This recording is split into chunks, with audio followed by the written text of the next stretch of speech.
जय हिंद दोस्तों, आपका स्वागत है एक बार फिर से आपके अपने चैनल प्रभाकर अपडेट्स पे। दोस्तों मैं हूं विक्की प्रभाकर, चयनित उप निरीक्षक दिल्ली पुलिस। दोस्तों आज की वीडियो में मेजरली हम बात करेंगे आरपीएफएसआई का एग्जाम अगर आप दे रहे हैं तो आरपीएफएसआई के लेके आपको जो है टारगेट क्या होना चाहिए, एक कि सेफ स्कोर क्या लेके चले दिमाग में, एक जो होता है ना मन में एक टारगेट होना चाहिए कि हमें इतना स्कोर जो है अचीव करना है ताकि हम अपना सिलेक्शन श्योर कर पाए। तो वैकेंसी थोड़ी सी कम है लेकिन कंपटीशन भी बहुत ज्यादा है, तो दोस्तों उस चीज में आज के जमाने के हिसाब से आपको सोचना ही पड़ेगा कि आपको इतना स्कोर लाना चाहिए।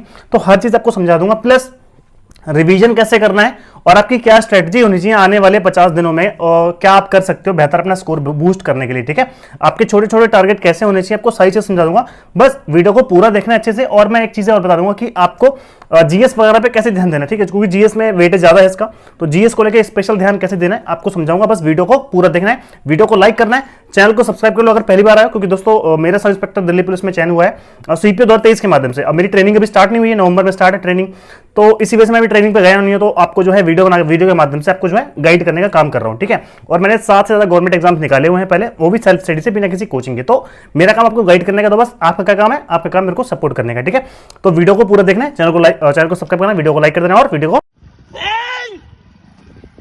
कर देना। ठीक है, सबसे पहली बात है, अगर आरपीएफ का एग्जाम दे रहे हो, मैंने नोट करके रखी चीजें, आपका सेफ स्कोर क्या होने वाला है, आपकी चीजें जो है एकदम साफ है, क्योंकि आपको सबको पता है कि आरपीएफ एक बहुत ही प्रेस्टिजियस नौकरी, बहुत ही शानदार नौकरी है। इसको पाने के लिए दोस्तों मेहनत और बहुत ज्यादा लगेगी, क्योंकि मेहनत इसलिए ज्यादा लगेगी क्योंकि इसमें कंपटीशन बहुत ज्यादा है। और 2019 के बाद से अब आई है 5 साल बाद भर्ती। ठीक है, तो 5 साल बाद भर्ती आने का मतलब ये कि बच्चे बहुत पहले से इसमें लगे हुए हैं दोस्तों, तो स्कोर जो है कट ऑफ है वो डेफिनेटली हाई जाने वाली है। बच्चे जो है इसकी फिराक में बैठे हैं, वैकेंसी थोड़ी सी ठीक है, तो आपको क्या करना चाहिए, आपको इस टाइम पे रिवीजन पे ध्यान देना चाहिए, नई चीजें मत पढ़ो, क्योंकि आने वाले 50 दिनों में आपका रिवीजन में ही टाइम जाना चाहिए सारा। अगर आपने नई चीजें पढ़ना चालू कर दी तो आपका नई चीजों में टाइम जाएगा, आप पूरे दिन जीएस पढ़ोगे, मैथ नहीं करोगे तो मैथ आपका वीक हो जाएगा। मैथ क्योंकि मैथ प्रैक्टिस का गेम है, रीजनिंग प्रैक्टिस का गेम है, आप वो छोड़ के जीएस पढ़ रहे हो, आप मैथ रीजनिंग में स्कोर कम हो गया तो क्या।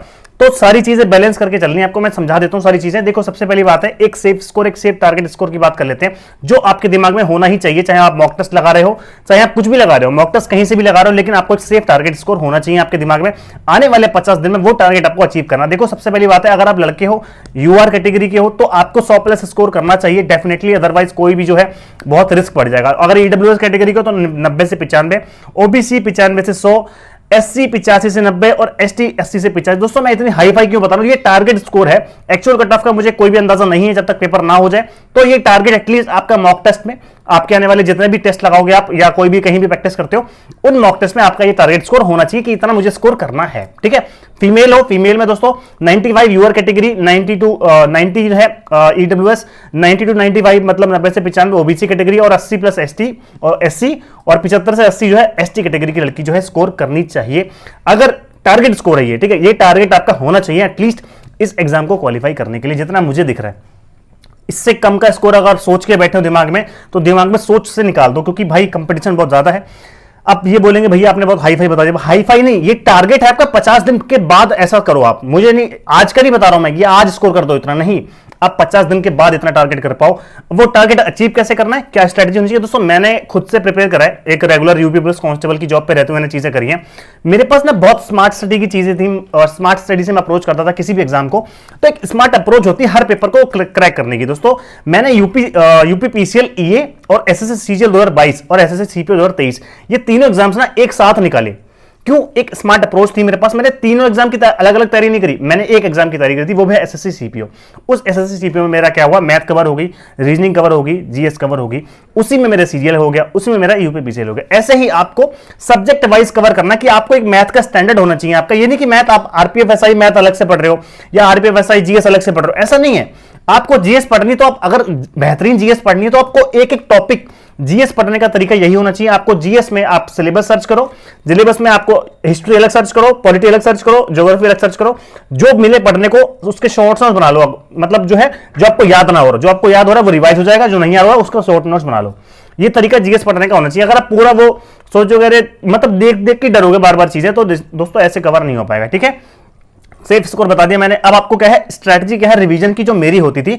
सबसे पहली बात है, मैं सुबह उठूंगा, अगर आप मेरी जगह पे होते तो मेरा टारगेट होगा रात में, मतलब एक रात जो मतलब अगले दिन से पहले वाली जो रात होती है, सोने वाली रात होती है, वो रात में मैं टारगेट बना लेता था। मैं टारगेट क्या होता है, मैं स्टिकी नोट्स ये रहे स्टिकी नोट्स ले आओ मार्केट से, अभी आने वाले 50 दिन में बहुत कम आएंगे आपके। ठीक है, मैंने लिखा भी होगा इस पे कुछ।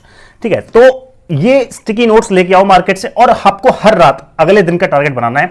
उस टारगेट में क्या होता है, देखो मैंने वीकली टारगेट टेलीग्राम ग्रुप पे स्टार्ट करें, और टेलीग्राम ग्रुप पे आपको ज्वाइन होने के लिए आपको दोस्तों क्या करना होगा, टेलीग्राम ग्रुप पे सर्च करोगे प्रभाकर अपडेट्स, वहां पे सर्च करोगे, उसके बाद जो है वहां पे ना हो तो आप वीडियो की लिंक में जाओगे, डिस्क्रिप्शन में जाओगे, डिस्क्रिप्शन में लिंक दे रखा है, तो आप वहां पे जाके सर्च कर सकते हो प्रभाकर अपडेट्स मैंने टेलीग्राम ग्रुप। वहां पे क्या आपको टेलीग्राम पे टारगेट्स मिल जाएंगे। आपको वीकली टारगेट दे रहा हूं मैं, पर डे तो बहुत मुश्किल हो जाएगा। हफ्ते में क्या क्या करना है, देखो एक एग्जांपल देता हूं आपको। मान लो मैंने एक हफ्ते का 7 दिन का टारगेट दिया, तो ये आपका भी टारगेट होना चाहिए, क्योंकि मैं एक सफल आदमी हूं, मतलब मैंने चीजें करी हुई हैं, इसलिए मेरी बात आप सुनो ध्यान से।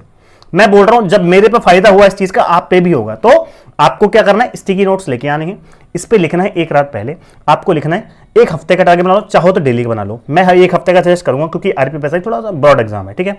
तो एक हफ्ते में चीजें आपको करनी है। देखो सबसे पहली बात है, आपको क्या करना है, आपको लिखना है इसमें प्रॉफिट लॉस, परसेंटेज और डिस्काउंट, ये 3 टॉपिक। एक एग्जांपल दे रहा हूं आपको कि आपका टारगेट वीकली का टारगेट क्या होना चाहिए। आपको देखो कितने हफ्ते हैं, देखो 50 दिन है, 7 चौक 28, 4 हफ्ते उधर 28 दूनी 56, मतलब कोई करीब 7 हफ्ते होंगे आपके पास, ठीक है।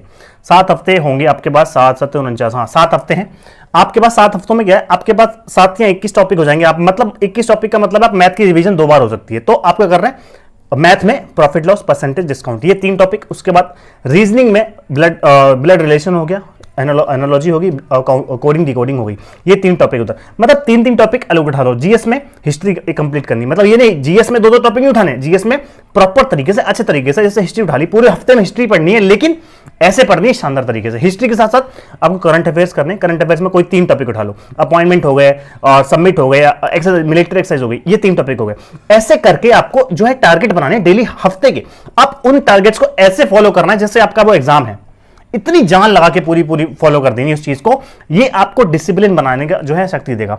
तो ये चीजें मैं फॉलो करता हूं, मैंने इसी वजह से एग्जाम्स निकाले सारे। देखो मेरे टारगेट्स जो है अभी खो भी गए होंगे इसमें ना, ये पूरा नया है, इसमें मैंने पूरी स्टिकी नोट्स खत्म कर देते थे मैंने, मतलब 30 दिन के अलग अलग 30 टारगेट होते थे, और उन 30 टारगेट में पेपर की तबाही हो जाती, तबाही। मैंने मेंस में 180 1.5 स्कोर करा था, सीपीओ में केवल टारगेट्स बना के। मैं कुछ नहीं करता था, मैं रात में बैठा, आधा घंटा लगता था मेरे को कि भाई इतने एटीएम्स पढ़ने, इतने एंटोनिम्स पढ़ने, इतने इतने पढ़ने, बस मैं पूरे दिन वही पढ़ता था। मेरे को इतनी सेटिस्फेक्शन मिलती थी, इतना सेल्फ कॉन्फिडेंस जो है मेरा बूस्ट होता था। आपको ये चीज करनी चाहिए, आपको टारगेट्स बना के डेली पढ़ना चाहिए। ये आपको भटकना नहीं है कि मैं आज क्या पढ़ूं, कल क्या पढ़ूं, परसों क्या पढ़ूंगा, नहीं। आपको एक रात पहले सिलेबस रखो सामने, जो जो आपका पूरा हो गया डजंट मैटर। अब आपको आने वाले 50 दिन में फिर से सेम चीजें रिवीजन करना है, नया नहीं पढ़ना, रिवीजन करना है। और नया पढ़ना है तो वो करंट अफेयर्स पढ़ने हैं, स्टैटिक जीके पढ़नी, जो आपने पहले नहीं पढ़ी वो पढ़ सकते हो। ये नहीं कि आप मैथ दोबारा से नया पढ़ रहे हो, नहीं, जो आपने सीख लिया सीख लिया। अगर कोई मैथ का चैप्टर वीक है तो वो चैप्टर पढ़ सकते हो दोबारा, ठीक है। ये तरीके होते हैं सच में पेपर को क्रैक करने के, ठीक है। तो समझ आया आपको सबसे पहले जो है अपना डेली टारगेट जो है बनाने, जो अपना सेफ स्कोर है वो दिमाग में रखना है, कितना मुझे टारगेट रखना चाहिए।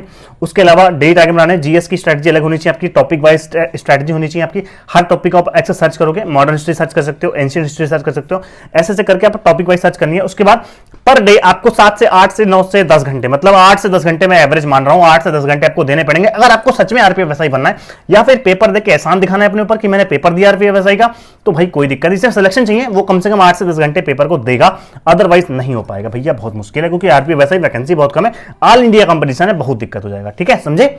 आपको समझ आई। बाकी प्रैक्टिस कहां से करनी है, ऑनलाइन मॉक टेस्ट लगाने, ऑनलाइन पेपर होगा, तो भैया पेपर होगा टेक्स्ट बुक जैसा, क्योंकि टेक्स्ट बुक में मैं खुद मॉक टेस्ट लगाता था। देखो सीजीएल सीपीओ के सब मॉक टेस्ट हम दे हुए थे, मतलब देखो पेपर से 2 महीने पेपर, हम मॉक टेस्ट इतना पर डे मॉक टेस्ट है, या सेक्शनल टेस्ट है, चैप्टर टेस्ट है, हर चीज हम केवल टेक्स्ट बुक से लगाते थे। तो टेक्स्ट बुक पे है एक, इसमें एक पेपर जैसा लेवल मिलता है, बिल्कुल पेपर जैसा, sectional test, chapter test, previous year paper, जो भी आपके प्रीवियस ईयर पेपर में जो आए हैं उनके सेक्शनल टेस्ट, हर चीज आपको टेक्स्ट बुक पर मिल जाएगी दोस्तों। ये नहीं 400 से ज्यादा एग्जाम्स, केवल आरपीएफ नहीं और भी बहुत सारे एग्जाम्स है, वो टेक्स्ट बुक से ही लगा सकते हो दोस्तों, प्रैक्टिस कर सकते हो। और इन मॉक टेस्ट में अगर हफ्ते में 3 मॉक टेस्ट लगा लिए आपने 7 हफ्तों तक, तो भैया आपका सिलेक्शन गारंटीड है, इतना पक्का है। क्योंकि मैंने मॉक टेस्ट के दम पे ही नौकरी पे, मतलब ड्यूटी पे बैठे बैठे मॉक टेस्ट लगाता था मैं, तो मतलब जाहिर सी बात है मॉक टेस्ट बहुत ज्यादा जो है फायदेमंद है।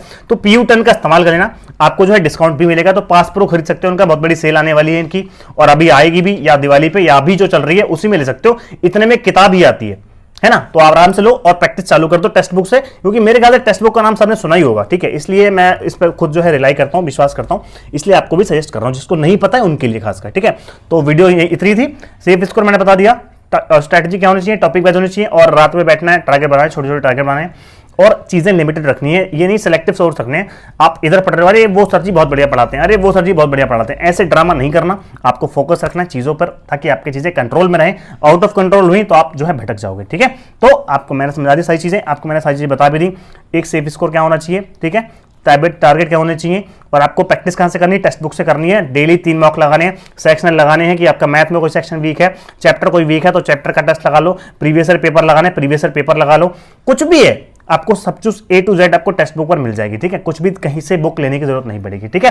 तो इतना सा इस वीडियो में। जय हिंद दोस्तों, जय हिंद जय भारत। हाँ, मुझे इंस्टाग्राम पे फॉलो कर सकते हो आरपीएफ एसआई के लिए, या कोई भी और भी डाउट है किसी और एग्जाम का तो DPSI विक्की 98 और प्रभाकर अपडेट्स DPSI, दो मेरी आईडीज हैं। उसके अलावा मेरे टेलीग्राम ग्रुप है प्रभाकर अपडेट्स नाम का, वो ज्वाइन कर लो। वहाँ पे डेली टारगेट आएगा, नहीं हफ्ते का टारगेट आएगा, डेली तो नहीं आ पाएगा, हफ्ते का टारगेट आएगा, ठीक है। वहाँ पे आपको जो है चीजें मेंटेन करने को देखने को मिल जाएगी। कोई और भी एग्जाम की PDF वगैरह होंगी, आपको सारी चीजें टेलीग्राम ग्रुप पर मिल जाएंगी, ठीक है दोस्तों। इतना ही था इस वीडियो में। जय हिंद दोस्तों, जय हिंद। हाँ, फिजिकल अभी से फिट रहना चालू कर दो, डाइट अच्छी रखना याद रखना। फिजिकल आरपीएफ का एसआई का बहुत अच्छा होता है, तो फिजिकल का भी ध्यान रखना। ये नहीं कि बिल्कुल बैठे बैठे खाए खाए बिल्कुल भैंसा हो जाओ, ऐसा नहीं है। आपको थोड़ा सा सुबह शाम टहलना भी है, हल्का हल्का टहलते जाओ, ताकि आपको फिजिकल के लिए बाद में मेहनत ना करनी पड़े, ठीक है। जय हिंद दोस्तों, जय हिंद जय भारत।